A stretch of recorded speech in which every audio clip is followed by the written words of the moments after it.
টানা ২ থেকে ৩ দিন ধরে হাওড় অঞ্চলে রোদ দেখা যাওয়াতে কিছুটা স্বস্তিতে কৃষাণীরা আপ্রাণ চেষ্টা চালিয়ে যাচ্ছেন ডুবে থাকা ধান কাটতে এবং তা শুকাতে।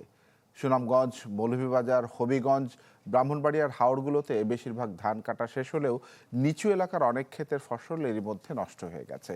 কিছু জায়গায় পানি জমে থাকায় জমিতে মেশিন দিয়ে ধান কাটা যাচ্ছে না, অন্যদিকে অধিক পারিশ্রমিক দিয়েও মিলছে না ধান কাটার শ্রমিক। ভেজা ধান কেউ না কেনায় কম দামে মধ্যস্বত্বভোগীদের কাছে বিক্রি করতে বাধ্য হচ্ছেন অনেক কৃষক।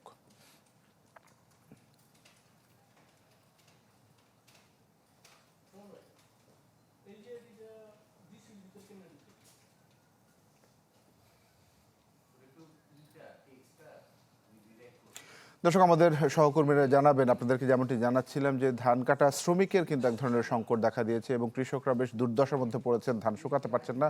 সুনামগঞ্জ থেকে আর জুয়েল এবং মৌলভীবাজার থেকে আব্দুর রব আমার সঙ্গে যুক্ত হয়েছেন। জুয়েল, শুরুতেই আপনার কাছে দেখতে পাচ্ছেন ধান শুকানোর একটি কর্মযজ্ঞ চলছে এবং মধ্যস্বত্বভোগীদের একটি দৌরাত্ম দেখা যাচ্ছে ধান কেনার ব্যাপারে।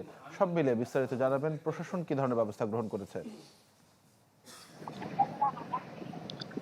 তানভীর, শুরুতেই যেমনটি বলেছিলেন, আসলে হাওরে গেল ২-৩ দিন বৃষ্টি না হওয়ায় অনেকটা প্রাণচঞ্চল ফিরেছে হাওরে। আমরা দেখেছি যে ধানগুলো গেল কয়েকদিনের বৃষ্টির জন্য শুকাতে পারেনি, ভেজা ছিল, পচন্দ ছিল, সেই ধানগুলো শুকাতে খলাতে ব্যস্ত সময় পার করছেন কৃষানীরা। আর যদি বলি যে এই সময়টাতে সরকার যেহেতু ২ দিন আগে ধান কেনা শুরু করেছে, সেই ধান কেনা শুরু করলো, সেই ধান আসলে কৃষকরা দিতে পারবে না, কারণ হচ্ছে এখন পর্যন্ত কিন্তু বেশিরভাগ ধানই ভেজা এবং এই ভেজা ধান কিন্তু সরকার নিবে না।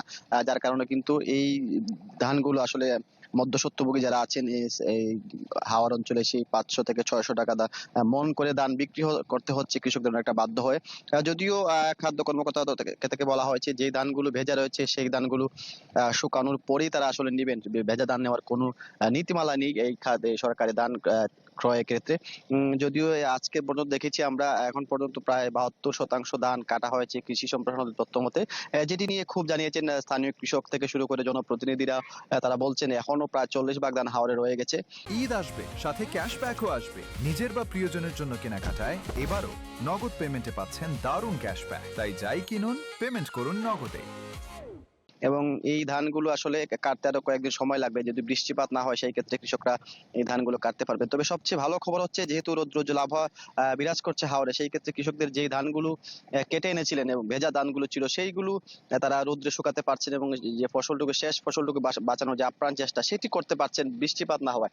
এবং যেহেতু শ্রমিকের সংকট রয়েছে, ধান যে বিক্রিতে একটা সমস্যা রয়েছে, সেই ক্ষেত্রে প্রশাসন থেকে কিন্তু সর্বোচ্চ চেষ্টা করা হচ্ছে যাতে কৃষকরা তাদের ধান রোদে শুকিয়ে সরকারকে দিতে পারে, সেই চেষ্টাও আছে। এবং ইতিমধ্যে দেখেছি আমরা প্রশাসন থেকে কিন্তু গতকালকে ৪০০ কৃষককে সরকারি সহায়তা দেওয়া হয়েছে এবং পর্যায়ক্রমে সব কৃষকদের সেই সহায়তা কার্যক্রমের আওতায় আনা হবে বলে জানিয়েছেন প্রশাসন। জি জুয়েল, আপনাকে ধন্যবাদ। আব্দুর রব, একটু জানাবেন আপনার পেছনে যে সকল হাওড় অঞ্চল দেখতে পাচ্ছি, এই এলাকার ধান কাটা সম্পন্ন হয়েছে কিনা এবং কৃষকরা সেই ধান তুলতে পেরেছেন কিনা?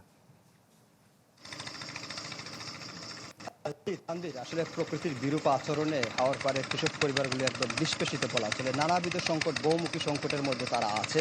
আমি যদি আমার পিছনটা একটু দেখাই, যে দেখেন তানভীর, এখন পর্যন্ত কিন্তু এই যে বলা চলে প্রায় বুক সমান পানিতে কিন্তু কৃষকরা এই কাওয়াদিঘি হাওর পাড়ে কিন্তু তারা ধান কাটছেন। এবং আসলে এই সময়ে যে এই বুক সমান পানিতে ধান কাটতে অনেক সময় তারা আসলে থাকতে হয় পানিতে, যার ফলে এই পানিতে তারা আসলে দীর্ঘক্ষণ থাকতে পারেন না। এবং যে বিষয়টা হয়েছে, কৃষকের সাথে আলাপ হয়েছে, এই জমির যিনি কৃষক ওনার সাথে আলাপ হয়েছে যে শ্রমিক সংকট এত ব্যাপক যে শ্রমিক আসলে পাওয়া যাচ্ছে না অনেক টাকায়। এই যে জমিটা ৫,০০০ টাকা, ১ বিঘা ৫,০০০ টাকায় চুক্তিতে আসলে এই জায়গাটা কর্তন করা হচ্ছে বলে আমাদের কৃষক জানিয়েছেন। কারণ হচ্ছে যে মজুরিতে শ্রমিক কাটতে চায় না ধান। এবং এরকম করে জেলার যে বিভিন্ন হাওরগুলো রয়েছে, সেই হাওরগুলোতে আসলে শ্রমিক সংকট এরকম আসলে প্রবল, যার কারণে উপরি অংশের যে ধান যেগুলো রয়েছে, নিম্নাঞ্চল তো ইতিমধ্যে তলিয়ে গিয়েছে, উপরি অংশের যে ধানগুলো রয়েছে যেগুলো পানিতে নিমজ্জিত, সেই ধানগুলো কাটতে কৃষকরা রীতিমতো আসলে হিমশিম খাচ্ছেন। এবং আসলে তাদের অধিক খরচ হচ্ছে এরকম আমাদের জানিয়েছেন। এর পাশাপাশি যদি একটু দেখাই তানভীর, এখানে কিন্তু ধান কাটা যেমন হচ্ছে, একদিকে ধান মাড়াই করা হচ্ছে, এবং গত 3 দিন থেকে আসলে রোদের একটু দেখা পাওয়ায় এই অঞ্চলে আসলে কৃষকদের মধ্যে একটু স্বস্তি ফিরে এসেছে এবং কৃষকরা এই রোদ পাওয়ায় আসলে তারা এই ধানটা মাড়াই করে এক ধরনের শুকাতে পারছেন। আমি এদিকে দেখাচ্ছি যে একদিকে ধান কাটা, একদিকে মাড়াই এবং অন্যদিকে কিন্তু ধান শুকানোর কাজটা কিন্তু এই হাওড় অঞ্চলে চলছে। অর্থাৎ একসাথে কৃষকরা কিন্তু সার্বিক কর্মযজ্ঞে তারা রয়েছেন এবং যত দ্রুত পারেন যাতে এই ধানগুলো তারা ঘুলায় তুলতে পারেন সেই চেষ্টাটা আসলে কৃষক পরিবার চালিয়ে যাচ্ছে এবং পরিবারের সকল সদস্য কিন্তু এই কর্মযজ্ঞে রয়েছেন। তানভীর। আব্দুর রাব, ধন্যবাদ আপনাকে। দর্শক, আমাদের সঙ্গে আমাদের আরেক সহকর্মী ব্রাহ্মণবাড়িয়া থেকে প্রকাশ দাস যুক্ত হয়েছেন। প্রকাশ, একটু ব্রাহ্মণবাড়িয়ার চিত্রটা আপনার কাছে একটু জানতে চাই।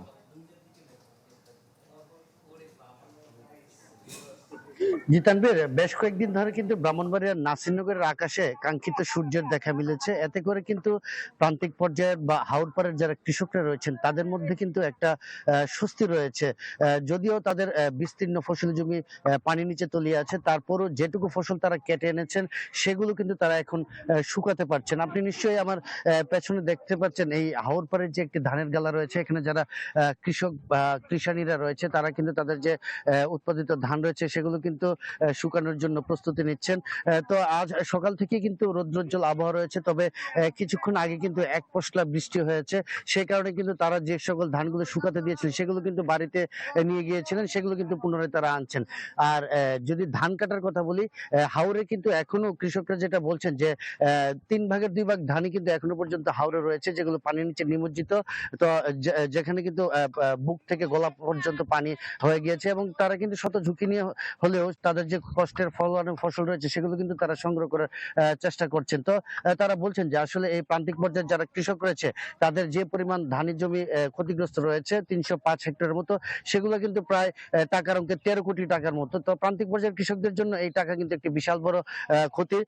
তো তারা কিন্তু সরকারের কাছে একটি আর্থিক সহযোগিতা কামনা করছেন যেন তারা ঘুরে দাঁড়াতে পারেন। কারণ এই যে হাওরের যে ফসল এটি কিন্তু বছরে একবারই হয়, যা দিয়ে তারা তাদের বাৎসরিক খোরাকের পাশাপাশি তাদের যে শিশুদের লেখাপড়া সহ সাংসারিক অন্যান্য কাজকাম কিন্তু চালিয়ে থাকেন, পাশাপাশি আর্থিক মুনাফাও করেন। তো এখন যেহেতু ধান কিছুটা ভিজা, তো ব্যাপারীরা যারা আসছেন তারা কিন্তু 500 থেকে 550 টাকার বেশি কিন্তু ধানের দাম বলছেন না। এতে করে কিন্তু তারা ধান নিয়ে অনেকটা বিপাকের মধ্যেই রয়েছেন।